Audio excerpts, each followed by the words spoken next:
Mega DSC నియామకాలపై YCP చేస్తున్న ఆరోపణలను TDP నేతలు తీవ్రంగా ఖండించారు. విశాఖ జిల్లా పార్టీ కార్యాలయంలో నిర్వహించిన మీడియా సమావేశంలో ఎమ్మెల్సీ భూమారెడ్డి రాజగోపాల్ రెడ్డి, షాప్ చైర్మన్ రావినాయుడు పాల్గొన్నారు. మెగా డిఎస్సీ పూర్తిగా పారదర్శకంగా జరిగిందని, ఆరోపణలకు ఆధారాలుంటే బహిరంగ చర్చకు సిద్దమని సవాల్ విసిరారు. అలాగే నిరుద్యోగులను తప్పుదారి పట్టించే ప్రయత్నాలు మానుకోవాలని వైసీపీ నాయకులకు సూచించారు.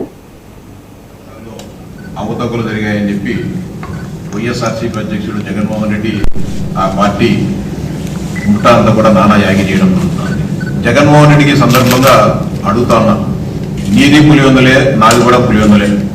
ఏదో సోనియా గాంధీ గారిని ఎదిరించి పార్టీ పెట్టిన 2014-19లో ప్రతిపక్షంలో ఉన్న, 19లో ముఖ్యమంత్రిగా 5 సంవత్సరాలు కొనసాగారు. మళ్ళీ పులివెందుల ఎమ్మెల్యేగా గెలిచావు, ప్రస్తుతానికి అసెంబ్లీ కూడా రాకుండా ఉన్నావు. ఉపాధ్యాయ నియామకాలకు సంబంధించిన వివరాలు కానీ, ప్రెస్ మీట్లు కానీ మాట్లాడేదానికి మీ పార్టీలో ఎవరూ లేరని ప్రశ్నిస్తా ఉన్నారు. రామ్ గోపాల్ రెడ్డి గారు స్పష్టంగా ఒక సవాల్ విసరడం జరిగింది. ఇది మొదటిసారి కాదు, ఇప్పుడు 10 సార్లు సవాల్ విసిరారు. మా గ్రాడ్యుయేట్ ఎమ్మెల్సీలు అందరూ సవాల్ విసిరారు. మా మంత్రులు చర్చకి రమ్మని పిలిచారు. ముఖ్యమంత్రి గారు మాట్లాడారు.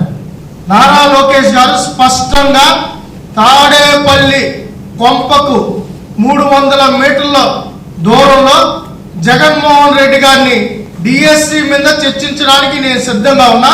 హారిజంటల్ రిజర్వేషన్ మీద చర్చిద్దాం, రోస్టర్ మీద చర్చిద్దాం, స్పోర్ట్స్ మీద చర్చిద్దాం, దేని మీదైనా చర్చించడానికి నేను సిద్ధంగా ఉన్నా, నువ్వు వస్తావా అని అడిగారు. అదే రోజు ఆయన తాడేపల్లి నుంచి బెంగళూరు ఫ్లైట్లో వెళ్ళిపోవడం జరిగింది. వారానికి 2 రోజులు వస్తాడు.